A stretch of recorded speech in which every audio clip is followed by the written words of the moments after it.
Me, I'm live. So it might be I'm live and alive.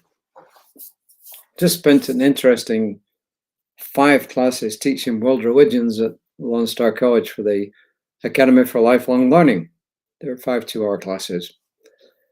If I sound a little bit hoarse, it's because I came straight from there and I've been talking for at least 2 hours there. So things kind of get in the way sometimes. Anyway, here we are with another reading. I don't know if any of you subscribe to the Science of Mind magazine. There's 2 ways you can subscribe, actually. You can get a physical copy, or you can actually get a digital copy. And I think, I'm not sure, but I think the digital version comes with a physical, or maybe you have the choice. Maybe there's 3 choices you can get: paper, digital, or combined. Well, we get both. That's all I know. We subscribe to both of them. My wife, as I've mentioned before, she reads it in the evening before she goes to sleep, so she gets some good thoughts in her head before she goes to sleep. And of course, I read it every day to do this reading, and I usually read it at least twice. So I know what they're talking about. I get some ideas in my head as to what might come up. Well, today's reading, of course, is for the 27th of March in this year of grace 2024. And it is called, as you saw in the heading there, Transforming Negative Emotions. Who wouldn't want to do that? Who wouldn't want to transform negative emotions into positive? Well, I don't say that Reverend Joanne tells us how to do that per se, but she does give us some good reasons why we ought to do it. So here they are. The first quote is from Christian Larson, who was very well known in the 20th century.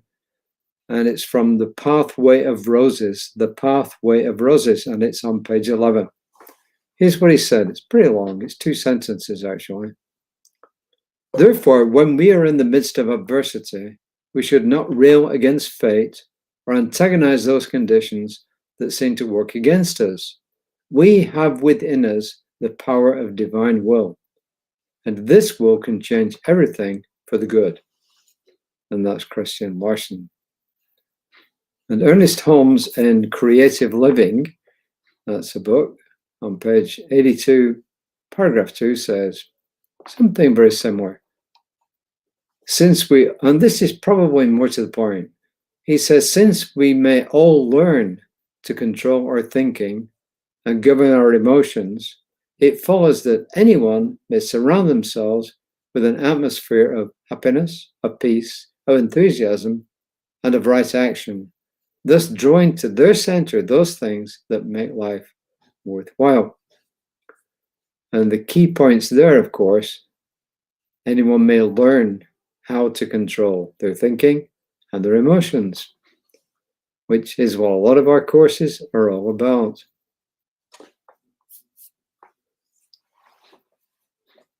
Shamiam Harris, affectionately known as Mama Shu, suffered unimaginable grief when she lost both of her sons, one to a hit and run in her Highland Park neighborhood in Detroit, and the other to a shooting while he was doing a neighborhood watch. While her grief was profound, she refused to be weighed down by it. She accepted her grief and trauma, even as she made the decision to convert it.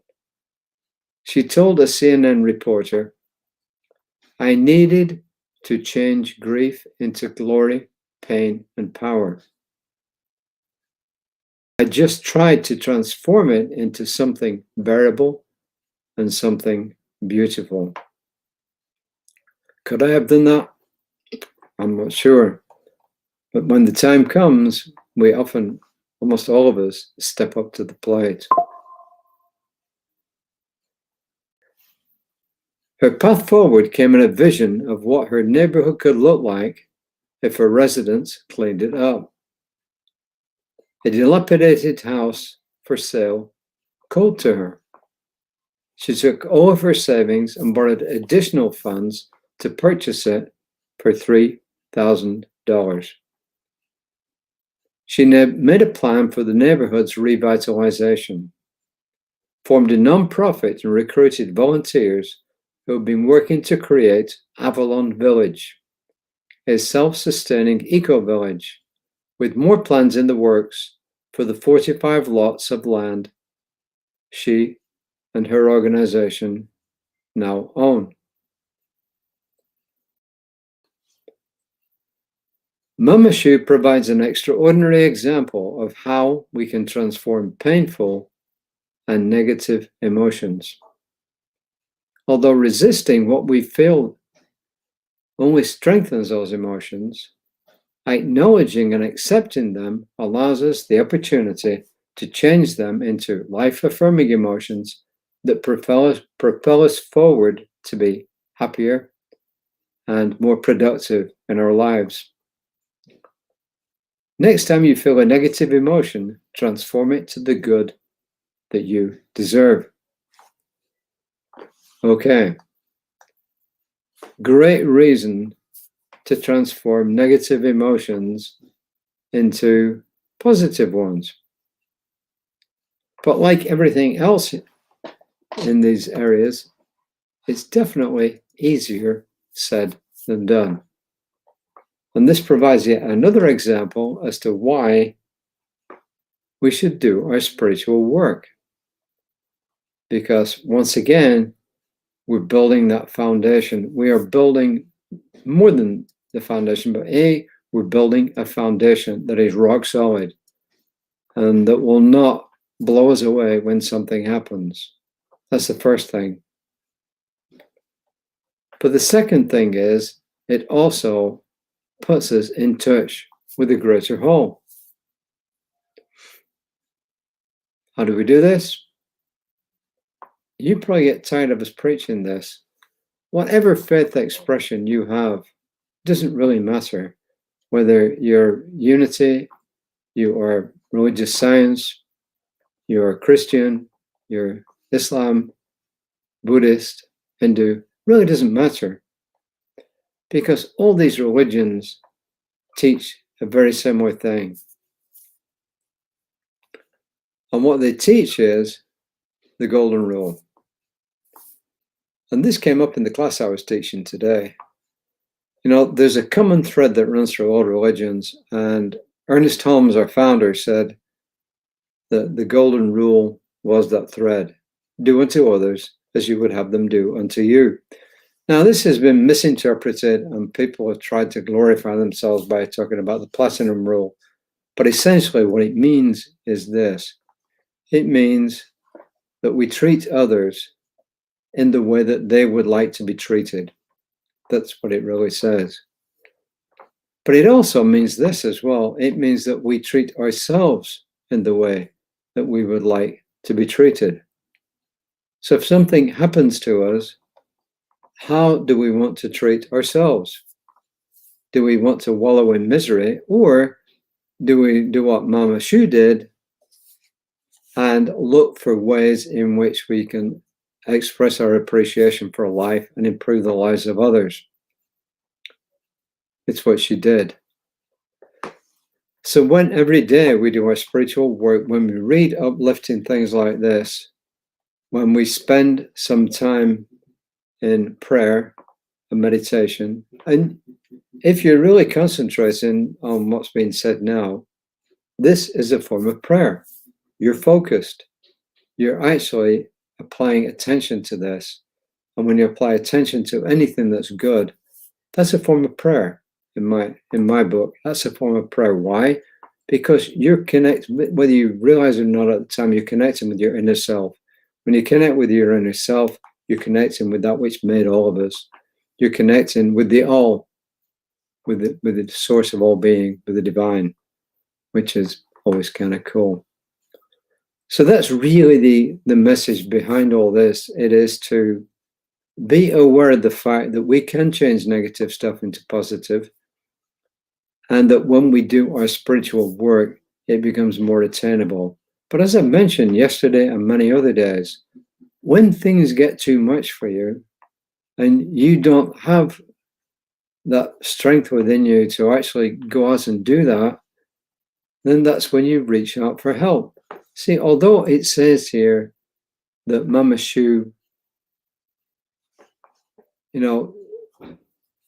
took all this pen and decided to convert it. And she took the first step. She bought this house for $3,000. But what she did next, look what she did next. She formed a nonprofit and she recruited volunteers to help her. She couldn't do it all on her own. And this also came up in our class today about community. I was talking about different religions, and the word community came up because it comes up in many. It came up actually this time as it happens in Sufism, which is the mystical side of Islam. But it also came up when we talked about Druidism and different religions. So community is incredibly important. That's what she did. She built this community around herself, because big projects like this, sometimes you can't do them on your own at all. And other times it's so much easier when you've got people to help you. And as I said, we have people here who are ready, willing to pray for you and to hold things in spirit to help you move forward in your life. That's why we're here. Ernest Holmes did not believe in living a miserable life. He believed that life was here to be enjoyed. Remember, some people have interpreted keeping hold of the Sabbath day as doing nothing. And I'm not decrying aspects of different religions that do that. But Jesus did say this. He said, the Sabbath was made for man, not man for the Sabbath, which means keep everything in proportion. So I said, the message here is, once again, it's building a spiritual base, reaching out when you need help, and knowing that when something bad happens, it can be transformed and create something completely good out of it. And as I said, is it simple? Yes. Is it easy? Not necessarily. But that's why we're here. So I hope you enjoyed today's reading. The affirmation is pretty long, but I put it up there and you can read it. You can shorten it if you want. When I feel a negative emotion, I simply acknowledge it, and then I raise my vibration by transforming that emotion into a positive, productive one. So in other words, what you are working with is your emotions. And you don't work with them by burying them. They have to come out somewhere. Grief has to be expressed. You cannot suppress it, because it will come out some way, shape, or form. It's like the pressure cooker story. If you keep the heat on a pressure cooker long enough, it's going to blow the valve. And if you keep the pressure on yourself long enough, you will blow, metaphorically speaking, a valve. So that's probably the final message here, that you need to work on your emotions so you acknowledge it. Ernest Holmes said, we're not a wishy-washy religion. We're not a wishy-washy spiritual concept. We acknowledge the things that are going on. And then when we go into prayer, we move away from what's been going on and we hold in mind that which we want. So we're not deniers. But what we do deny is that the bad things are the truth of who we are. And we acknowledge that we can move on beyond that by turning away from it and going into prayer. So that's it for the time being. I just wish all of you a great rest of the day. I will be back tomorrow, Thursday. Hopefully I will be back closer to 5 o'clock. I think I can make it back here by about 5 o'clock tomorrow. Today was absolutely impossible because I was teaching until 5 o'clock at the local community college. So with that, I wish all of you a wonderful rest of the day. Take care of yourselves. Your homework, simply to love yourself in the next 24 hours. When emotions come up that are negative, especially about yourself, acknowledge them, turn away from them, and then speak the truth, because you are a beautiful person. You are a loved person. You are an expression of the divine, of the all. So till next time, namaste.